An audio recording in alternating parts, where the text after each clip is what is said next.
The chosen 800, how Prince Harry's and Meghan Markle's guest list will be composed. We have a brand new year spread out before us. Bagloads of millionaires will huff and puff their way up and down the Forbes list. The stock market will bash on in its wildfire mode. And not least, a rather well-known American actress, Meghan Markle, will marry into the Windsor family come May. 5 months out from the ceremony at Windsor Castle, and we're already confronted with 2018's first thorny social and political question.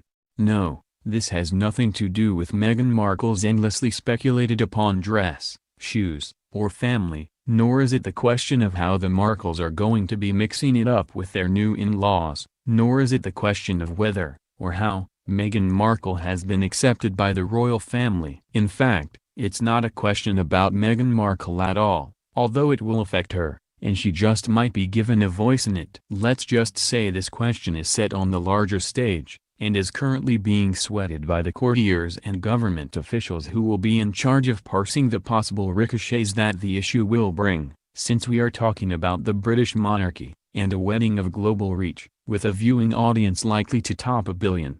A wedding of the size and import of a Windsor one ordinarily inspires a white-hot competition among candidate invitees to gain acceptance on the list. There will be 2 competitions, one inside the UK, and one outside. The trick about the competition is that, although it is a competition, one cannot, actually, compete in the classic sense at anything. Many minor European royals, many politicians and business people affiliated with the crown, many world leaders, many childhood and university friends of the British royals will simply be scrutinized. In Harry's case, we expect a few of his African charity stalwarts, a smattering of military friends, and Justin and Marie Gregory Trudeau of Canada, who recently hosted the Invictus Games, to make the grade.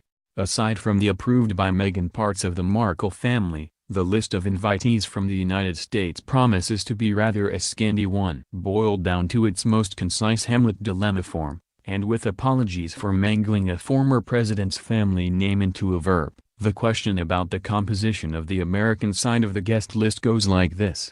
To Obama, or not to Obama? Meaning, will the Obamas be invited? Both Harry and Meghan are reported to be leading the charge on many aspects of the planning. The wedding, and consequently the guest list, will bear their mark. And, it's a fact that this prospective Windsor groom and the former U.S.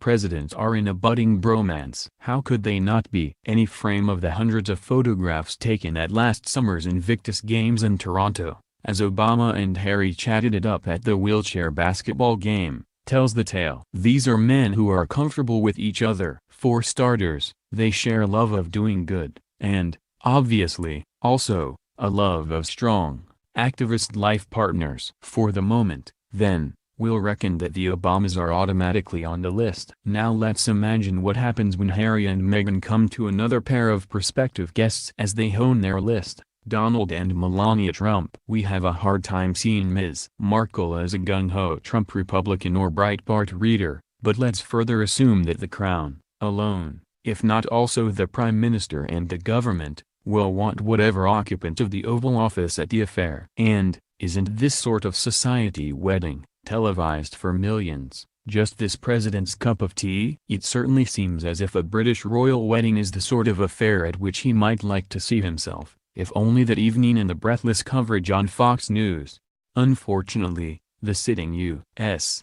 president makes no secret of his dislike for his predecessor, or for Theresa May, the current Prime Minister of the United Kingdom. Of course, that's his problem. The Windsors will not be consulting the White House as they compose the list. When the time is right, the invitation to the White House will simply arrive, or not. At this writing, barring the president's next few Twitter wars with cabinet-level British politicians or the Foreign Office, in which anything can happen between now and the wedding date, we see a Trump invitation as a grudgingly extended one. But the point remains, much as the lovebirds might like to get away with inviting just the former U.S. president, they won't be able to do that. Windsor Castle is smallish, as the castles of the Windsors go, and capacity for the wedding is capped. At the Cambridge's wedding in 2011, 2,000 plus attendees showed. Far less than that will be the top-end capacity at St. George's Chapel at Windsor, which seats about 800. 800 souls attended Charles and Camilla's wedding there. 800, or close to it, will be the number of invitations. The Windsors are a far-reaching bunch, and when one of their clan marries, there are social obligations stretching across the former empire. World leaders are always welcome at a Windsor